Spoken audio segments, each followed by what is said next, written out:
Welcome to this special episode of Get Involved. We're very honored to be here with County Commissioner Jim Cawley.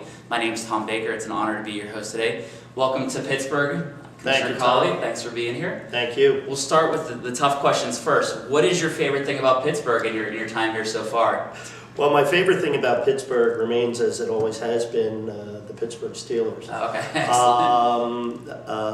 I grew up in the suburbs of Philadelphia, so first and foremost, hate to break it to everybody, I'm an Eagles fan. But when I was growing up, Philadelphia Eagles weren't the team that they are today, let's just say. And I needed a team that to root for that at least stood a chance. And back in the 70s and the early 80s, we all recall how wonderful the Pittsburgh Steelers were, as they are again today. So they kind of became my adopted team, and I root for them every Sunday, except of course for that one Sunday when they face off against the Eagles. Now, I have a friend back home whose family is actually from here, from the Pittsburgh area, who tells me I'm not a real Pittsburgh fan because you can't root for anybody else, but they are nonetheless my adopted team. I also love the Renaissance that I've seen here in Pittsburgh. It now has a bustling nightlife. There has obviously been a significant investment in infrastructure, and just I think it's really improved the quality of life of the people of Pittsburgh, and I couldn't be more happy about it. It really is one of the jewels of Pennsylvania. Well, thank you. And we're glad that you're here in our city of Pittsburgh, and I'm sure you'll be back here a lot throughout the year as you're running for lieutenant governor this year.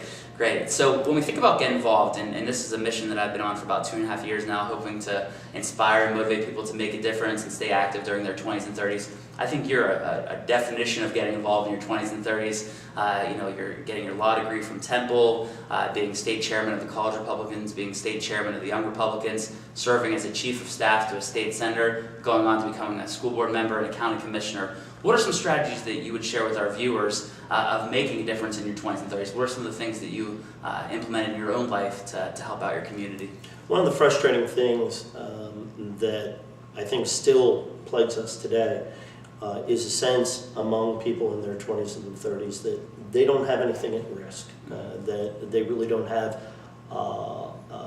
anything to gain or lose by being involved. What we're seeing now, particularly with things like the stimulus bill, the proposed health care legislation, those bills are going to come due. Somebody's going to have to pay for all of that. And it's not going to be somebody today, necessarily even tomorrow.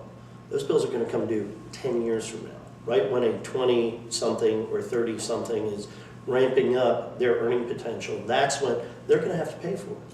So they absolutely have a lot to gain or to lose by involvement right now. And that's why I was so heavily involved during my time, as you point out, first in college as a college Republican, and then later during my early professional life as a young Republican. You need to be involved in your community. You need to make a difference. And so many times young people say, politicians aren't talking to me. They're not talking about the issues that matter to me. The simple truth of the matter is, the reason why that sometimes is among some is because there's a sense that 20-somethings, 30-somethings don't vote. So job one for getting people to speak to your issues is to participate in the process and make sure that you get out to vote in primaries, in general elections, that you are the leader of your Lions Club, your Kiwanis Club, your Rotary, whatever it may be. It's so crucial for people of later generations, if you will, or 40s and 50s, to see that involvement. It is then that it will demand that the issues that are important to younger generations are addressed. Absolutely. I couldn't agree with you more. I'm the president-elect of my Rotary Club, and I think there's such a chance to make a difference through these civic organizations. Now, in knowing your bio a little bit, I know that you've been involved in a lot of different civic organizations in your community, out in Bucks County, involved, I think, on the boards of the local community college there, and also Temple, your alma mater. What have been some of your experiences, though, through Boy Scouts, and I know that you've been on a lot of different boards. What have been some of those highlights of your service life out in Bucks County? Well, as you pointed out, probably the thing that with the one appointment to a volunteer board that I treasure the experience perhaps more than any other is my time as a Commonwealth trustee on Temple University's Board of Trustees. Then Governor Mark Schweiker appointed me to a vacancy on the board. The current governor didn't see fit to reappoint me, but to have seen, I had been a student activist at Temple and had been heavily involved in the student government there. To see what it looks like from the other side of the table, if you will, was something that I value greatly. And during the time that I was there, we chose the new president of the university, and Weaver Hart.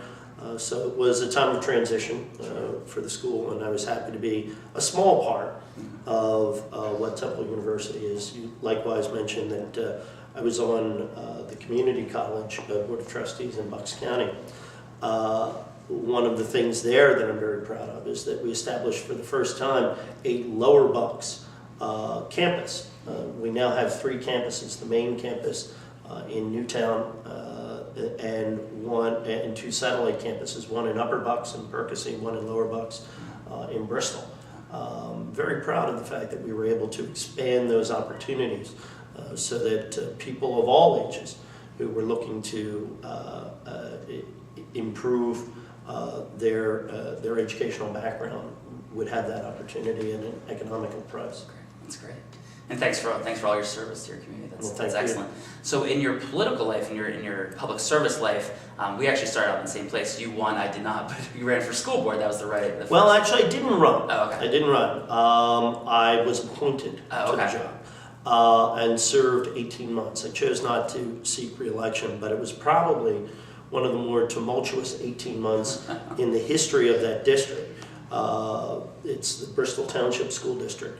And at that time, and still today, there is one high school.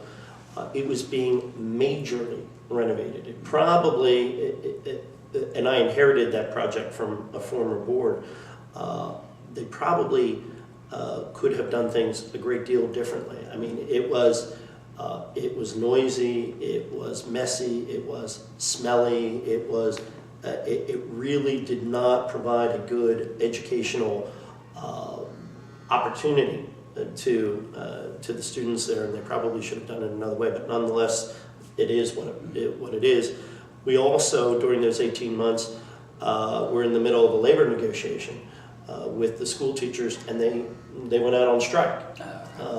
So we kind of battled a bit back and forth. And one of the things that I'm proud of in that negotiation is that for the first time ever, we actually rolled back the starting salary for teachers because the economic environment demanded that we had to. And it was something that was hard fought, but something I think that was very important to the taxpayers of that district. So you were a school board member for the 18 months, like you mentioned, chief of staff to a state senator, Tommy Tomlinson, I believe, out that way, in the other side of the state, from out in the Philly suburbs. Then you became a county commissioner in 2005, re-elected in 2007. I think a very close election, the #1 ballot vote getter. I think that's right? correct. So why did you decide to go into service? So we talk about the school board, we talk about managing a state senate office. Why did you decide to go this way with your life? It was the tradition that I was raised in, that you do need to give back to your community. Community gives to you. You do need to give back. And I remember as well being challenged by an assistant dean of students back during my days at Temple, who just simply said the most important thing that you can do is to do something for someone where you personally receive no value in it whatsoever. That's what it's all about, right? Giving of yourself. Exactly, and I tried to live by that. Great. Well, thanks, Commissioner Cawley. We'll be back in just 1 minute with Commissioner Cawley. Thanks for all your insights so far. Thank you. We'll be back in just a second.